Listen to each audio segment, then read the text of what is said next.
Hey everybody, so in today's video, I'm going to be tier ranking every single book I've ever written. The last time I talked about every book I've ever written was 2 years ago, and today's outfit is a throwback to that video. It was talking about all my books even though no one asked. So just like the last video, I am including some of my books, and if you're new to this channel, when I started writing, I was 12 years old, and I wrote 3 different novellas. There are over about 10k words each. I have the word counts for everything we're going to be recapping what each of these projects are about. I'm going to be including those even though those are not technically novel length. So as you can see, I have everything laid out, and I thought it'd be fun if we just go in order of when I wrote the books. So the first book I wrote is a book called Sophie and Jake. And if you can't tell, it is not currently in the book covers on the right hand side. And that's because for this video, I knew I needed to create book covers. And because of that, I needed a title for this project because it never had a title. I ended up calling it Water Hemlock, and that one is right here. So I wrote this project when I was 12 years old. I was very young. It is a YA dystopian novella. It's about 10,000 words. This is the summary. Sophie Adams is a gifted assassin, an orphan who was inducted into a training camp for prospective killers. Sophie should be capable of killing anyone,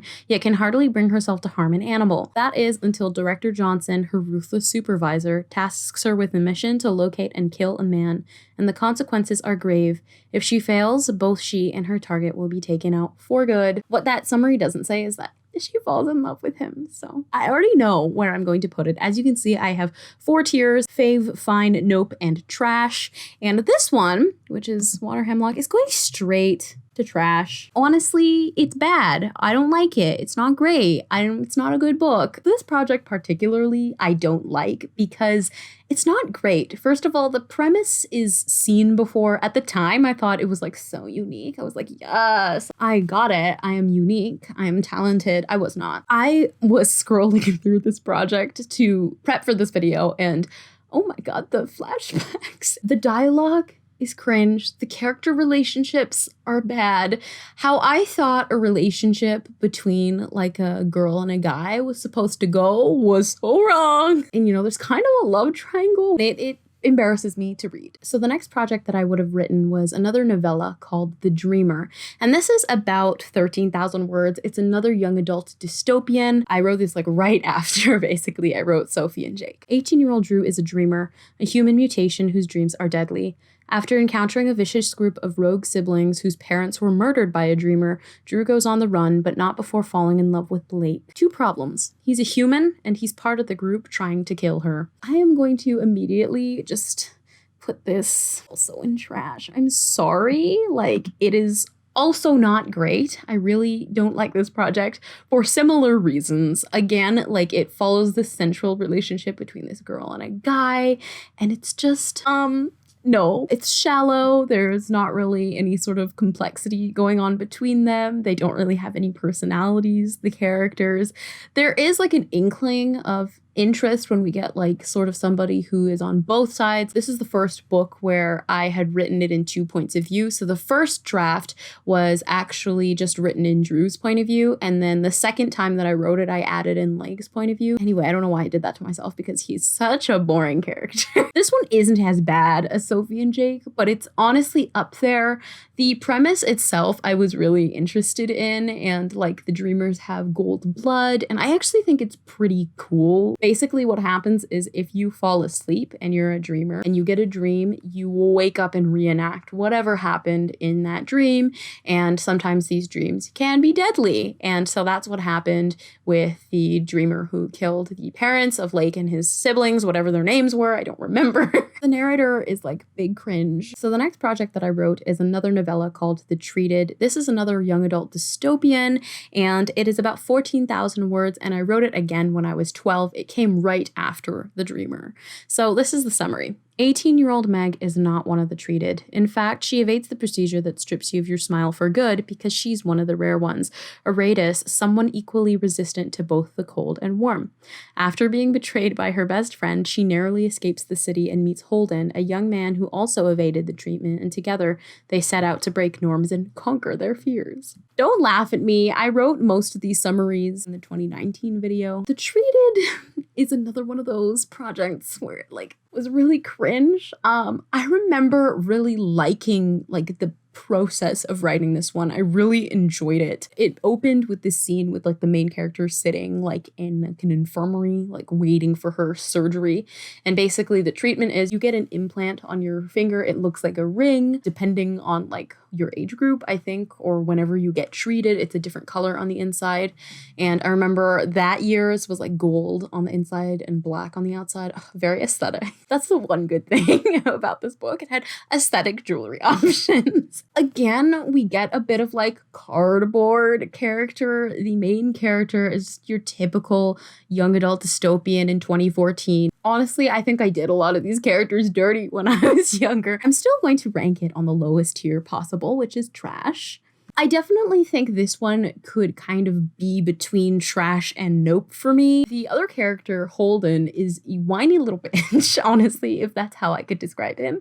The way they interact, him and the main character, is just so annoying. So the next project that I'm going to be talking about is Perks and Drawbacks, and this is my first novel. It is a young adult contemporary novel. It's about 45,000 words. I wrote it when I was 12 and finished it like at about early 13. I was very young. I was in grade 8. 17-year-old Star Miller is the new kid. Again.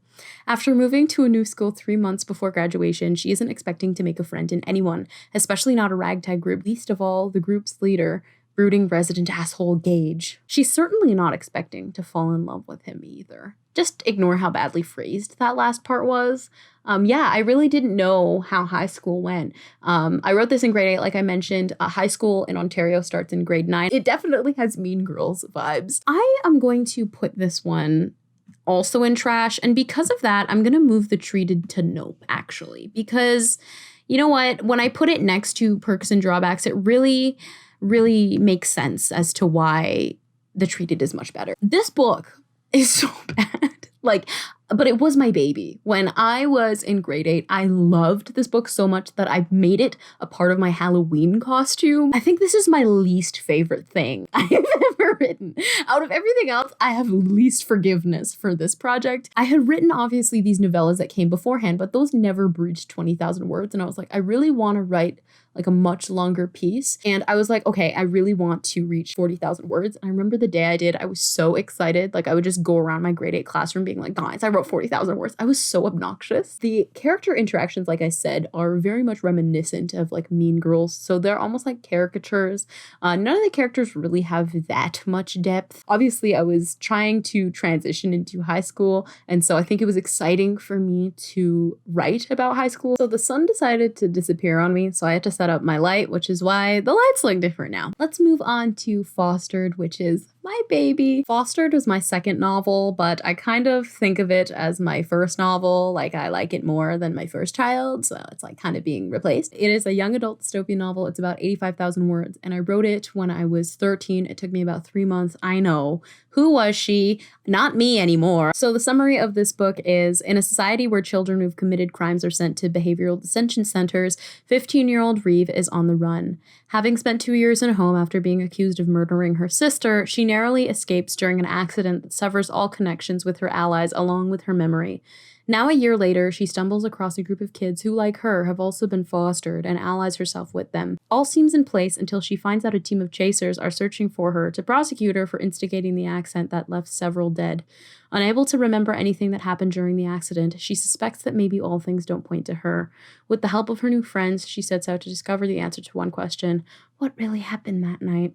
So this book, like I said, is my child. I hold it very dearly. And with that said, I'm going to rank it as fine. I don't remember this book. I don't remember anything that I wrote when I was 13. And a majority of the novels I wrote is when I was 13 to 16. And I have not reread Fostered since I wrote it. I've tried, but I've never finished it all the way. I made it, I think, to like chapter 18, and then I never finished rereading it. Because of that, it is not a favorite, because if I did remember it, it would be a favorite. It's definitely a book that changed my career path and my writing in general. It showed me how to commit. It showed me how to love a character. So the next book that I wrote after Fostered is a young adult contemporary novel called This Is Where the End Starts. And this is about 63,000 words. I was writing Fostered and this book at the same time. I was drafting 2 novels novels at once. Again, don't know who she was. The summary is 17-year-old Quinn is a writer. When her character comes to life, she thinks this is the worst of her problems until she starts falling in love with him. Honestly, if I were to rewrite this book, I would keep it a friendship. It was just so much better as like just a strictly friendship story because their friendship is really fun. I'm going to rank this one fine as well. I did like this one. It's just not an absolute favorite. I had a lot of fun going through the different dynamics here. It was my first contemporary novel since I'd written Perks and Drawbacks. Quinn is my first and only character who is a writer. I find it really awkward to write characters who are writers. I don't really like it. I was able to project my 13-year-old writingness into a high schooler. And believe it or not, I feel like this high school representation is much better than Perks and Drawbacks. Her best friend's name is Marilyn, and I love their dynamic. Quinn and Marilyn are just icons, and honestly, they would definitely be a couple if I rewrote this book.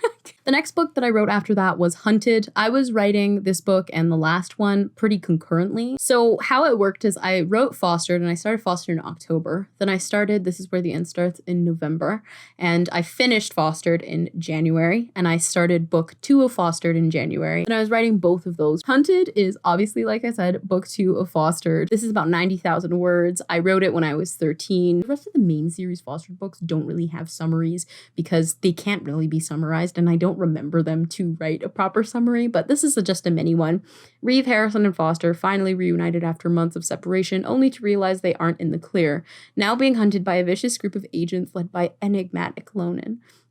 They're truly tested on what it means to stick together. This is one of my favorite Fostered books. I'm definitely going to put it in faves. This is also the only book of mine that I've successfully reread. It's just a lot of fun. The next book I wrote was Fostered book 3, which is called Resisted. And this is another obviously young adult dystopian novel. It's about 200,000 words. I wrote it when I was 13 and 14. It took me a bit longer.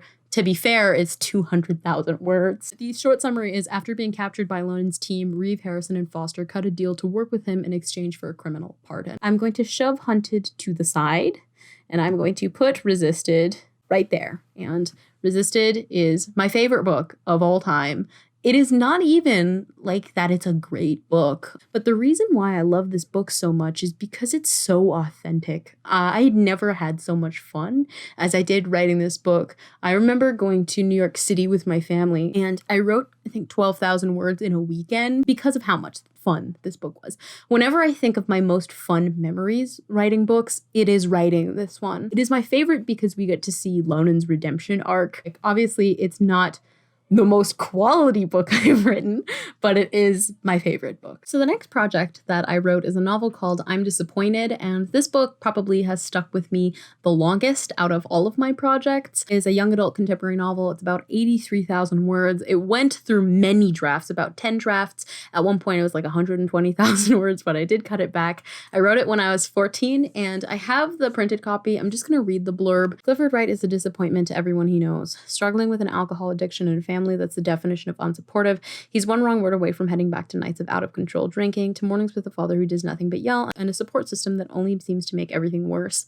But as far as everyone knows, he has everything under control, until his provoked best friend, the one person he trusted with his secret, exposes his alcoholism at a party gone wrong. Now, a year after being sent to rehab for his addiction and depression, he's back to living in a town that does nothing but judge him. Isolated in his mind, he only wants 3 things: make it through his last year of high school, focus on his music career, and stay out of the spotlight. However, when he trips Sydney hard at school, his plan of going it alone through senior year comes to an unexpected halt, because suddenly he's not thinking about leaving his own town and never coming back. He's thinking about the girl who, this summary is so bad, sees him as the somewhat awkward aspiring musician he is, and not just a disappointment. And without warning, Clifford starts to fall for the girl whose stepfather sent him to rehab. Things aren't looking up for them both. After a huge family fight breaks out and she's stuck living with him, Clifford realizes that Sydney is not the carefree girl he once thought she was. With a hospitalized mother, stepfather who won't get off her back, and a dead brother she refuses to talk about, their issues start to intermingle. And just as his sobriety is no longer an issue, everything starts falling back apart. Soon, Clifford starts to wonder if he can bear the weight of his problems without crushing himself, his progress with his addiction, his relationship in the process. So, let's rank her. I'm gonna put I'm Disappointed in the nope section. I would move it to fine. Like, fine. You know what? I'm going to move it to fine, even though it's kind of hovering between fine and nope. So I recently read an excerpt of this at an event that my university was hosting, and it had a very good reception. And I was so surprised by how good it was. Like at least the first page, like I was surprised at how well written it was, how great the voice was, how the conflict was there. It was funny. And it had gone through a lot of revisions. I had even entered it into a contest. I'd worked with a mentor. When I think about it, I know that there's no story. Like there's not very much substance to this book, honestly. What I can remember is there were great relationships and it was funny and it really meant a lot to me, but it isn't a book that is meant to be in the public. So the next project that I wrote was Hollowed, which is fostered book 4, and the genre is a little bit dicey on this. It's like a YA semi-dystopian. It's about 114,000 words, and I wrote it when I was 15. It's definitely going into the trash. I will order these from like most to least trash at the very end, but this one is so bad. This book is not good. This is when I was really starting to find my writing style, and because of that, the book itself was a bit genre confused. So I'm going to put it right here. Writing isn't just about the craft, it's also about the actual story you're telling, and sometimes we don't tell the story correctly on the first go or even on the second go. So the next book that I wrote was Splintered, which is fostered book 5, and this is a YA-ish. I would say it leans toward adult, if not like upper YA, semi-dystopian-ish again. It's about 157,000 words. I wrote this when I was 16, and the summary is: the fostered squad reaches some level of normalcy and turn their focus to rebuilding their splintered relationships until Lonan experiences a mental health crisis. This book is a bit of a puberty moment for my writing, more so than Hollowed, and because of that, it's also probably going to go in the bottom. I feel like this looks very self-deprecating right now. Like every book that I've written is like at the bottom right now. Really, it's not meant to be self-deprecating. The reason why it's here is because I know that it is not great. To me, like trash on the left-hand side is obviously harsh. It's not actually garbage. I'm just joking. I know none of my work is garbage. It's okay. But this book is not it. Again, I was going through writing puberty, so a lot of the prose is just incredibly purple. Yeah, definitely another book that I needed to write and like get through.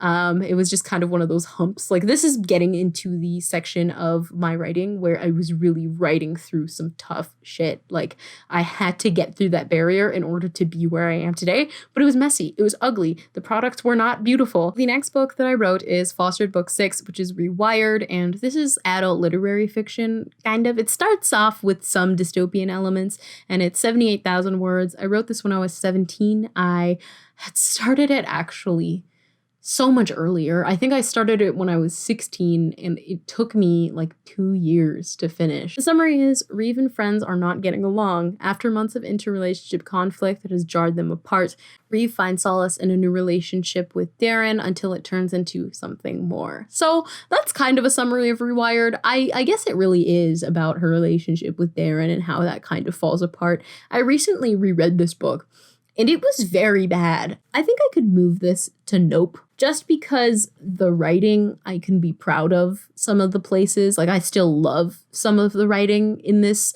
book. Even last year when I was writing Mothwork, which we'll get to, I was like, how am I regressing in my writing? I wrote so much better prose in Rewired where the details were so specific, and still I can't imagine how I wrote such good prose. Some of it is better than I could write now. So I will put it in nope. But I did reread it very recently, just a few months ago, if not just a few weeks ago, actually. And it's not good. It's not a good book. Like I said, the plot never really amounts to anything. This book got hit hardest, I would say, with the writing puberty, because I was almost there, but it's like uncanny valley Rachel prose. So many clarity issues. I never struggled with clarity as much as I did in this book, but that's why it was so necessary for me to write it, because I had to get through this hump of not knowing how to write clear things in order to get to a point where I can write clear things. Sometimes I would write really beautiful things that were more in line with the style that I write today, and I would be really happy with it, but then I didn't know how to sustain that. And this book is what taught me how to sustain my writing style, which is why I still really appreciate it, even though I don't really like it. And that leaves me with the last two books. And so the first one we're going to talk about is Mothwork. So Mothwork is my adult, and let's get into the genre, contemporary general fiction, action, adventure, romance, LGBTQ with literary elements. That's what I'm calling it. It doesn't have a genre. I don't really understand what Mothwork is. It's kind of literary, but it's like action adventure. Like, I'm literally just listing the genres I said to you. So I wrote this when I was 17 to 18. So the summary is: the cabin isn't haunted, but a dead man owns it, and they know which one. Harrison and Lonan aren't friends, isolated at a cabin that holds more secrets than either would like to admit, all connected to the man who owns the cabin, Lonan's father. The boys are content in keeping those secrets buried. That is, until in attempts to destroy a dark room close by in the woods, they come across a photograph of an unknown woman whose presence unravels their faux normalcy until they're both forced to confront their pasts, the mysterious woman, and most secret of all, the nature of their relationship. I have an entire All About My Novel video on Mothwork if you want a deep dive into this book, but I adore this book. So let's rank it. I'm going to put it in the fave section. Mothwork is definitely a favorite of mine, even though I really struggle to love it. So I get highly embarrassed by this book, because I loved it, because I loved writing it, because it was things I loved writing, because it wasn't literary. I don't know what was wrong with me, why I get embarrassed by this book. But to this day, whenever I read it, I try to love it. And then at one point I just like cringe out and I can't finish it. But looking past that, this book has my heart, and it genuinely means a lot to me. I won't get too far into it because I do have a video talking about this book, and so you can hear like the full story in that video. But like I said, I wrote this book when I was still in high school, but I took it with me to university. And I think that experience was really important, to have this book that I was writing through a major life change. And obviously, when you go to university, that's huge. That's a huge adjustment that you have to make. And having Mothwork with me at that time was so critical in learning how to handle myself out there. So I'm a writing major, and this book was really important to me in allowing me to let go and be free from like the stuff that I was writing for school. So there's a lot more pressure when it comes to writing for school because that stuff is graded. And so Mothwork was the project that I would log on and I'd write for 10 minutes, even if it was just 10 minutes. And it would be 12:30. I'd be so tired. I had a class way early in the morning, and I'd write Mothwork for like 10 minutes in the dark. And my sister, who was also my roommate, would already be asleep, and I would just be writing and typing there. And it was a phenomenal experience. This is the book that I wrote for 5 minutes during like the tiny break that we had during lectures. I wrote this book because I really needed to be cheered up, and it really changed the direction of Fostered. And the last book that we're going to be talking about in this video is my current book, and this is a book called Feeding Habits, and this is adult literary fiction with contemporary genre elements. This is definitely way more lit ficky than Mothwork. I started this book when I was 18, so I started it in April of last year. It's been a year. I don't even know. It's probably been almost exactly a year since I started writing Feeding Habits, and I still haven't finished it, so it's to present. And the summary is: Lonan isn't sleeping. He hasn't slept since the phone call started, only on Fridays, only in the afternoons, only in a code he and the caller understand. Navigating the remnants of a destructive romance, he finds solace in supporting the caller who's in a similar situation. But as both Lonan and the caller find themselves more and more in a situation of prey versus predator, he chooses to leave what has been familiar to help not only himself but the caller and the child she appears to be caring for. Harrison isn't happy. Settled into his new life in New York City with his mother Susanna, things should be exciting, vivid, glamorous, but life in the city is duller than he projected. Unable to hold down a job or make friends beyond a litter of stray kittens, he concludes his restart will only ever be disappointing. As he circles through the bland circuit of his new life, an inevitable truth is revealed. Though Harrison doesn't want to admit it, he knows what's missing and must decide whether or not he's willing to go and find him. So, Feeding Habits and I have an interesting relationship, but let me just rank it first. So I'm going to put Feeding Habits in the fave section, but it's definitely my least favorite of my favorites. It's been the hardest book I have ever written. It's been a miserable experience, to say the least, to sum it up. Mostly because I'm a student. I haven't been able to write it all term. I haven't written it since January. I literally haven't looked at it really since then. And also because I have been so hard on myself writing this book, more so than the other ones, more so than Mothwork. I have felt an immense pressure to make this book good. It doesn't have to be the most publishable Giller Prize winning thing ever. It just has to be a project I love. And I think I forget that a lot when I'm writing this book. It contains some of my best work, I think. And I've also learned a lot of hard lessons, which I will share with you when I finish the book. Do you remember at the beginning of the pandemic when everybody was like doing stuff? And like, I really wanted to have a pandemic novel. I was like, oh, let me just romanticize the idea of a pandemic novel.